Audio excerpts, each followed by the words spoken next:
after you pass away. And I guess another thing is that you haven't given guidance to your family through a will.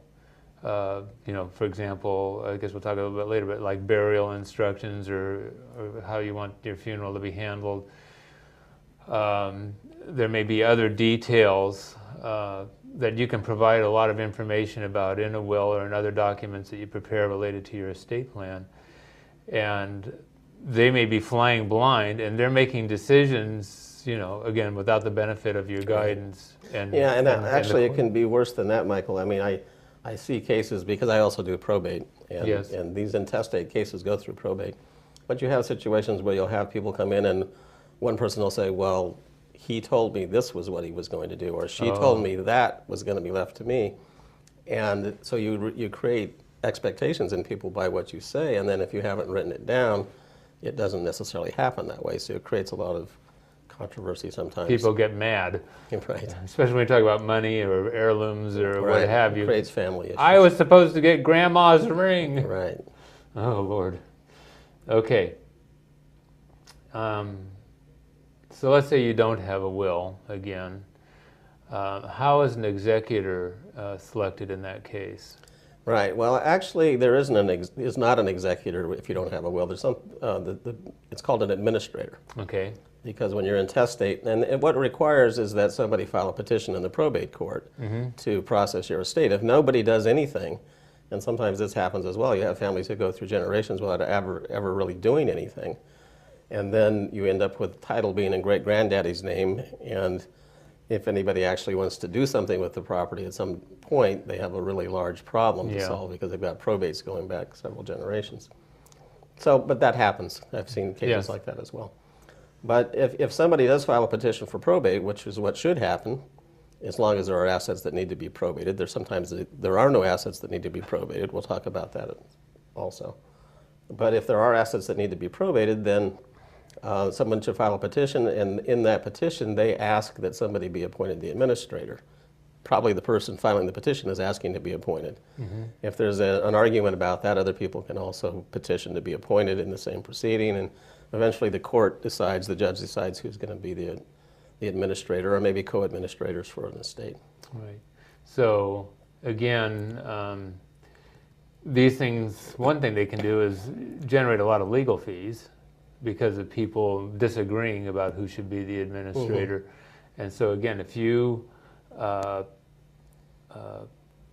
your will in place, you can simplify the whole process, even just with this one item that we're talking about. Right. One of the main things you would do in a will, besides say who gets what and when do they get it, is to say who's in charge. Yes. And so you get to prioritize people. And again, the probate code has a priority for administrators based on how they're related to the person who died, and the closeness of relationship. And you can completely circumvent that system and name somebody who's not even related to you as your executor if you do it in a will.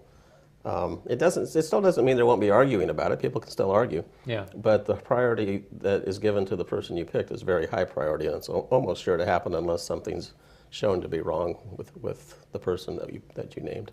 Like if they were jailed for a felony or something. Something like that. Yeah. Okay. What are some considerations for small children? For when you do or don't have a will?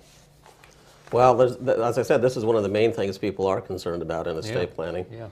And one of the very first thing is who's going to have custody of your children. Right. If you have a surviving spouse, it's almost certainly going to be the surviving spouse, whether you even want that or not. But because they're a natural parent, again, unless there's a problem, that's probably going to be who has custody. But you would want to name somebody that you would prefer, and so there's something called the nomination of guardian, where you get to nominate people that you prefer to have custody of your children, and those people are given higher priority than other people, other than the other natural parent. So that's one of the main things that people do in their estate planning, is to nominate guardians for their children. The other concern is, children can't receive an estate if they're under the age of 18, and even if they are 18, that's not necessarily a particularly good time to start receiving substantial assets. So people will do even if they just do a will, oftentimes young couples that I work with will do what's called a contingent trust inside of their will. It's a testamentary trust, meaning it's a trust in a will, so that at the close of the probate proceeding, the money, if there's children, is funded, or the assets are funded to a trust, and you name a trustee of that trust, and then the trustee manages the assets for the benefit of your children until they're old enough. And you get to pick an age that's older than 18, so oftentimes they'll have a trust that runs until the children are 25 or 30 or whatever. And it will do things like pay for education and make sure they have housing and have what they need.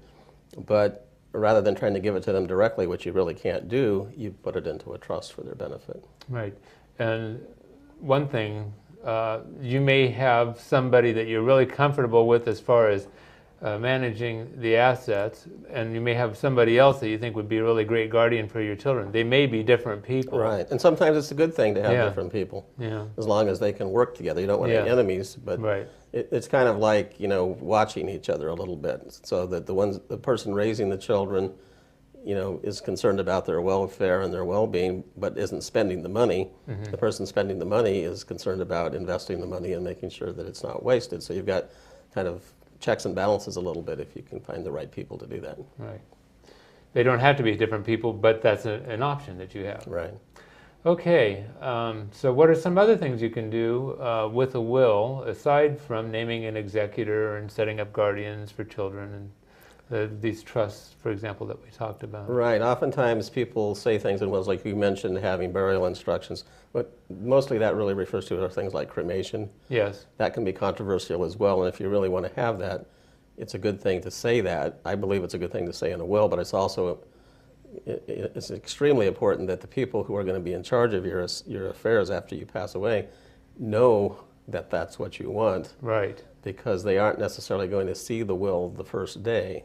Right. So, you know, communicating with people about what you're doing and what you want is important if you can do that. Yes. But that's something you could include in a will. And then the other major thing that's done in wills is obviously not just the disposition of your major assets, but your personal assets. So like you mentioned, the grandma's ring, well, jewelry, furniture, those kinds of things are usually mentioned in a will as, you know, being left and who you're leaving them to. Yeah. So these are like particularly, you know, like we say, the family heirlooms, right, that have a lot of high sentimental value. Mostly it is, I mean, for some people it's real value, but for most people it's sentimental value. And that's really very important to people, you know, especially the people that are receiving the property, that you don't necessarily hear about this while the parents are alive, but the children all have ideas of what they want. And also, as I said before, what they think they're going to get.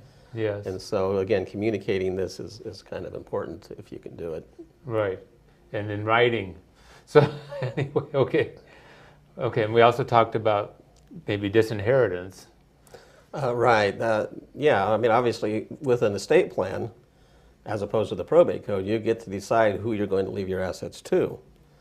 And so it's possible to leave your entire estate to a friend, somebody that isn't related to you in any way at all. You can leave it to charity. You can leave it, you know, to people in different percentages rather than equal shares. You need to be, you know, very careful about how that's done, which is why it's important to have a well-written document, because, again, it can lead to controversy if things are not what people expect. But you have the right to do that. You have the right to leave your estate. That's why it's called a will. It's what your will is. And if you want to disinherit particular people, you have the right to do that as well. And usually what goes along with that is a no contest clause.